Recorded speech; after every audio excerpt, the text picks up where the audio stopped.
So here's how we start. Number one, out of the box, okay?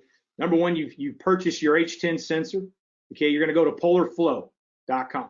And here's all the steps. I'm not gonna go through it. You can get all this information online. But number one thing is you get your sensor and you're gonna start open an account and get a PolarFlow account. Then you're gonna get a PolarFlow for Coach account. That's a tab that's right inside your thing, and that's gonna allow you to be able to view, good Lord, what the heck happened here? That's gonna allow you to view the athlete's training and activity data and navigate easily between the athlete diaries. Coach is gonna be able to follow the athlete's recovery status. Being able to do that, you're gonna be able to report this information to Coach, and it's kind of a cool way to drop some private messages in there. Maybe you're sending them a screenshot of what they did. Maybe you're sending them a screenshot of their calorie load. You can bench that and pair that with the nutritional needs, why it's so important that they refuel and rehydrate. Then the athlete has to create a PolarFlow account, okay? My suggestion is don't give this task to the athlete. You do it, use your school email and you create a universal password. So that allows you to be able, when you collect data like max heart rate and all those information, you're able to go in there and put that information in. All you need to do is tell the athlete to accept your notification, which they'll be able to do on their phone. All right, so that was step 3. Step 4, athlete's gonna download Polar Beats and they're gonna sync that to the phone. That's gonna allow them to be able to see heart rate training. Maybe they're given specifically targeted heart rate training, things they can do on their own. When they're out on the court, you say, hey, if you're gonna be doing a basketball shooting workout, and we know that the gain is gonna be at 85% of your max heart rate or higher, we don't need you going out there on the court and shooting for 30 minutes to an hour and never even touching 85% of your max heart rate. Doesn't mean you gotta be 85% for 30 minutes, but at least an 8 to 10 minute segment during out there, you need to be touching in that range. You need to be intervaling and building up to that and then coming back down and building up to that. And there's a difference between being able to play horse and being able to be and have a game shooting shape. And this gives that athlete that feedback. And then when the session's done, it automatically syncs to their account. And then that automatically lets you see what the athlete did. And you can start building a training diary for that athlete. I choose the heart rate, the H10 sensors. It's the lowest one of the Team Pro. It just does heart rate, but it stores the information. And that's really valuable because that allows the athlete to hang the strap in their locker. So when they're going and doing extra workouts, they're putting their strap on. Can't do that with the Team Pro system. And more importantly, if you're going to be doing a test, they're not going to be in Bluetooth range of their phone. If they're going to go to practice, they're not going to be in Bluetooth range of their phone. They're going to need to store that. So when they return, they're able to store that information back on their phone again, upload and syncing all that information. Again, like Jason said, first thing the kids are going to grab is their phone. When it's in this safe mode and they get back in Bluetooth range, they automatically get prompted, hey, download your stuff. Step 6, you need to test. So the moment you get all that set up, the next step is you're going to download a fitness test. Okay, whatever test that is for you, you may already have one. This is the one we use. So we use the 30-15 intermittent fitness test. The best part about it is you can go online, you can download it in the App Store and Google Play, and it will give you all the written information of how to set the test up. In fact, our court every year gets resurfaced, and so we've actually put this test. So instead of pulling out a tape measure and measuring every single time, we have spots on our court that show that they're beige. You can't see them unless you get right on top of them. So coach isn't pissed because I marked up his practice court, and you just being able to drop that out. We do that also with our NBA combine testing because it's a wider lane. We have those spots there, and it allows us to have a higher rate of frequency and a lot more accuracy too, instead of pulling out a tape measure. And then that app also has audio clues, or excuse me, sound waves that tell the athlete when to go and when to not. And I'm not going to get into the logistics of the test terribly because you can get the app and you can learn more about it. But I really like it because it's a field test version and it's a field of play. It doesn't matter if you're on ice, doesn't matter if you're on a track, doesn't matter if you're on a field or if you're on a court. It has specialized conditioning programs based on whatever size field that you play on or court dimension. And they can be tested the entire team at once, which is extremely important. And then the test is compound measure of a lot of variables. We look at maximal aerobic power, VO2 max, and we look at maximal heart rate, and then we're also able to see which stage they got to, what gives us capacity. Now, we avoid VO2 max as a fitness measure for power athletes and anaerobic glycolytic sports. It has no place in it. Okay. In fact, if I get an athlete that comes in, I barely change their VO2 max. They're already pretty well established in terms of that. What I want to do is improve their capacity and their economy, right? I will record with their VO2 max, and I'll put that in to the polar profile for that athlete, which is one of the variables that you can put in there. But at the end of the day, I'm going to look at heart rate recovery. That is the ultimate gauge for a power and anaerobic sport that tells you specifically how good a shape that athlete's in. And we do that through this 1 minute heart rate recovery from that max heart rate test. And really, this is a chart that I came up with through one of my companies that I have on the side, DWMAsports.com. And this is our classification. So based on that heart rate recovery, I'm able to determine a fitness classification and a fitness level of that athlete. And that tells me how much time I need to commit to that athlete's energy system development so they can play the game at a really high level, but I'm not just putting the screws to them right away. It's not a sink or swim situation. It's very calculated, it's very detailed, and it's very, very intentful. And we'll talk more about this as we go through. Then to set the test up, you're going to get a portable Bluetooth speaker. You're going to have access to an available sound system. And you're going to connect the phone to that, okay? And then the athlete's going to be pairing up, or excuse me, they're going to turn on their sensor. They're going to open up their app, and they're going to hit that save to the heart rate sensor. Again, they're going to be at a Bluetooth range to do this test. And then you set up a 30-minute game clock. It's got to be visual. The athlete can see it. And I'll tell you why here in a moment. So you're going to open the app, select the language, the field version, the stage, the speed, and begin. And you're off and running. And so as that athlete goes, they'll get to a point where they cannot keep up with the test. So at 30-15, it basically means they're going to go for 30 seconds, and they got a 15-second recovery, and they're going to keep going. And the times, they have 3 different zones. And if they miss 3 consecutive zones, then that means the test is over. It's done. They're at max heart rate. They're going to find that clock that you got running, and they're just going to stand still for 1 minute. So with that, you don't have to, let's say the athlete stops at 15:21. They're not going to move till 16:21. Got it? Standing still for a minute, and they're going to start their cool down. An option here too is you can take the kids out to the track, get them warmed up, do a single 400-meter lap around the track. Okay, this is kind of visually what you think it might look like. This is probably reality what it'll end up looking like for a lot of your guys here. But the second time you're going to do it, you're going to give a 2-minute recovery. You're going to repeat another 2-minute recovery, repeat that third time, and that third time will be a 1-minute recovery. Now you can't get a capacity on this. You just see what their economy is, but it is a way to even simplify it even more. And I thought it might be good to throw it in there for folks, if we have any high school coaches too that maybe don't have some of the liberties that we do as college coaches. Fitness test ends. Once it's done, you just go in and instruct that athlete to download the session to their phones, to that Polar Beat, which all gets synced up, and you've got all of that data right there. You've got that test, and then you're ready to assess.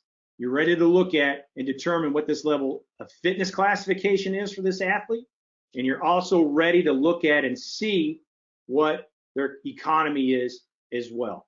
And this seems like maybe this can join it. I've got a video that I'm going to play on the next one, and this should answer a lot of questions for you in terms of how that post-test analysis works. Okay, so here I have an athlete, and one of the unique things that you can do in Polar Flow Coach is actually zoom in. So I know this is towards the end of the test, so I'm just going to pull and just drag my mouse out here, and that's going to blow up this end of the test, which is where I'm going to really do all of my assessment. So here is really important. You can kind of look down here in terms of this miles per hour and movement. This tells me really when the athlete stopped all of their movement at the end of the test here. So I can see, number one, there's a peak 181 beats per minute. And I see right here, there's absolutely no movement here by this athlete. This is probably him searching in test in, searching around, trying to find the clock at a spot, boom. And this is where I'm going to start. If you look down at the bottom, we have 26:09. That's our ending point there of the test. So we're going to mark that at based on movement and what we're seeing here on the other timelines. And we're going to scrub that down to 27:09.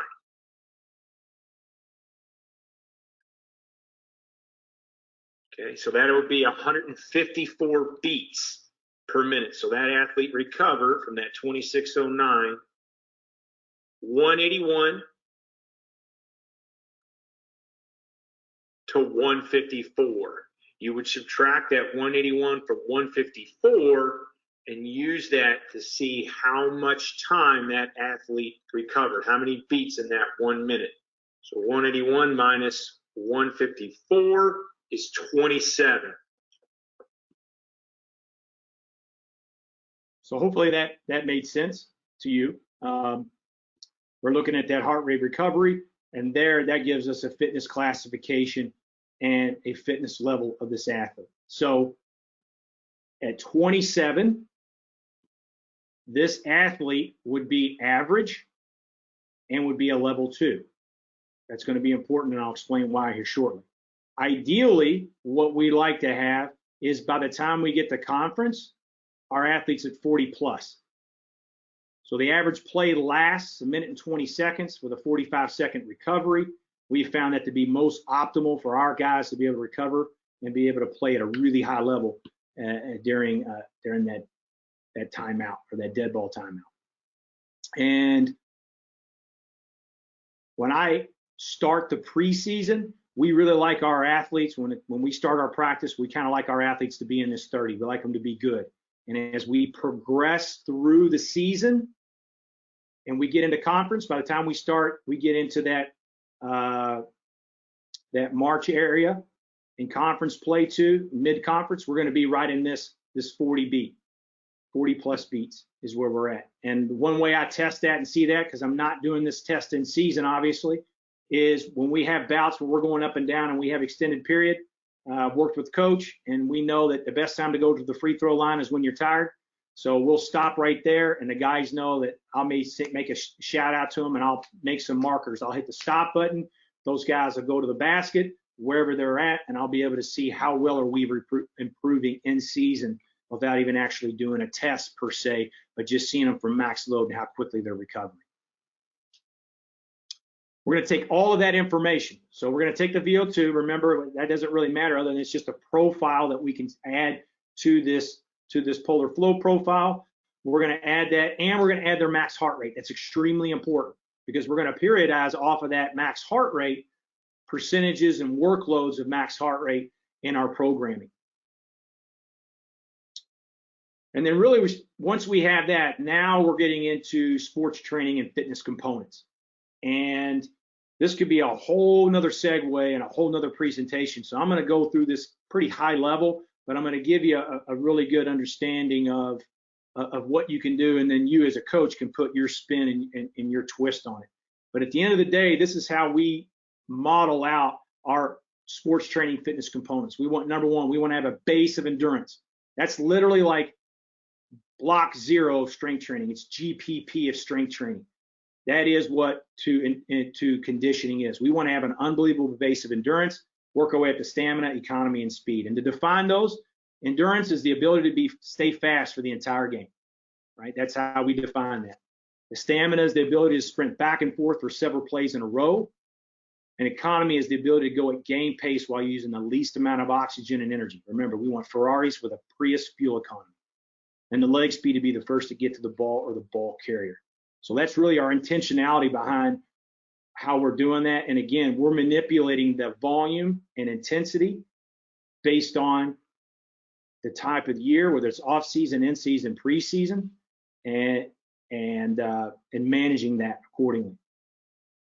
So this is really kind of a flow chart that kind of gives you an overview of how you can use that fitness test and then build out your energy system development for that athlete. And if you take a look here, you'll notice, regardless if you're level 1, level 2, or level 3, stamina, economy, and speed do not change. There's no difference. The difference is this, is your endurance base. How much time are you going to spend in endurance? And how much time are you going to spend building the body up with that? And so, and that range is going to be 60 to 75%. It's very low. It's a very low threshold, but it's a good aerobic base. It's a good base of fitness. And in that example that we gave with the athlete, they were level 2. So this athlete would be spending 12 to 16 weeks endurance training, doing 60 to 75% of their max heart rate at 3 to 4 times per week. Okay. How do we manage that? We don't put them on a treadmill, have them run and do that stuff. This is actually built into our programming with what we do. So I always say, how long should you go? Well, what we aspire to is to say, if there's 40 minutes in a game, then we want to have 40 minutes of work of that 3 to 4 times per week, right? And so in the weight room, I know that we spend around 20 to 25 minutes in that zone. So if we're going to be doing any sort of agility or speed work or anything like that, just mechanical work, we can work up into that range and get an extra 10 to 15 minutes at that range and get my total cumulative of 40 and really not be overly taxing the body. We're staying in that low range. And a couple of things happen to it when we do that. We start to lean out because primarily in that range, we're using mostly fats for energy. So that creates an energy reserve that's available for muscle growth, maintenance, and repair. It gives them the energy reserve to be able to go compete, because we talked about it here already today with Patrick and Coach Robbins. The nutritional habits aren't ideally always solid, and we're always fighting that as well. So this helps create that. And it was interesting. We did this. My coach calls it grandpa training because it's low intensity in terms of just the range. And the guys are moving quick. They're moving hard and fast, but they lean out quite a bit. And coach is like, man, what are you doing with the guys? They're looking really lean. And I'm like, I haven't talked to them once about nutrition yet. So it works out really well. So this is a Clemson high school football player. In fact, his mother is the athletic trainer for women's team. So a couple of years ago, he was going into his senior year in high school and wanted to have a great senior year in football. And so we kind of made this calendar here. So I asked him, I said, when do you report for football? When do you report to your summer camp? He was like, July 29th. Okay, so then we look back here and we say, all right, 2 weeks of speed, 2 to 4 weeks of speed work. Football guy, lineman, going to do 2, going to be working at this 1 time a week where we're doing this type of work. And so we regress that back 1, 2 weeks. Then we got economy work. We want to make sure we're doing this at least 1 to 2 times a week in these ranges here. 1, 2, 3, 4. You see what's going on? Same thing with the stamina. We spread that out. And then that young man came to me in December. So I had 4 weeks to train, 4 months to training, which was 16 weeks. And if you look back, this young man was actually a level 1 when we fitness tested him and revealed that we needed that much time to kind of really build his base up. And he had an unbelievable senior year as a result. How often do you do this test and the frequency? You're going to perform the test once every 8 to 10 weeks. And that's going to allow you to be able to see capacity and economy. Okay, which is really, really important, because sometimes we'll do a test and the athlete, maybe we do a conditioning test and they got to the same stage. They didn't improve. So the thought might be, well, man, that athlete didn't get in very good shape or didn't improve on what we did. And what I can tell you is those things change based on the athlete, based on the body type, based on where they're at. There's some times where I don't see a change in capacity, but we improve economy. We improve economy because we've improved mobility, we've improved strength. They have better mechanical efficiency in changing direction and moving. And so all of those things let you get a glimpse of, maybe we didn't get further in the test, but we've improved our economy. We have a better heart rate recovery, or sometimes we don't have a change in heart rate recovery, but we've increased our capacity. And it becomes very, very beneficial for me to be able to understand, hey, is what we're doing having an impact, number one. But for the coach, I remember handing the coach the testing results. He was on the court, he was watching, cheering the guys on during our 30-15 test. And I handed him the results and he says, wait a minute, this is not right. So what do you mean? He says, I know for a fact, David didn't get as far as Amir in the test, but you're telling me David is in better shape. I said, that's exactly right. He goes, how the hell can that be? Amir got further in the test. He's in better shape. But you're telling me David is, and he had to stop 2 stages sooner. And so that conversation opened up was, listen, coach, David's engine is not as big as Amir's, but David's engine, okay, is more fuel efficient. Now, the good news is that Amir's engine is bigger. If we get it more fuel efficient, he's going to be a stone cold badass. So that is how we're able to have those insightful conversations with coaches, and for them to be able to start embracing the information the heart rate technology delivers, so we can be making more informed, purposeful decisions about training, how it's impacting them, and at the end of the day, so the athletes and the coaches experience more wins.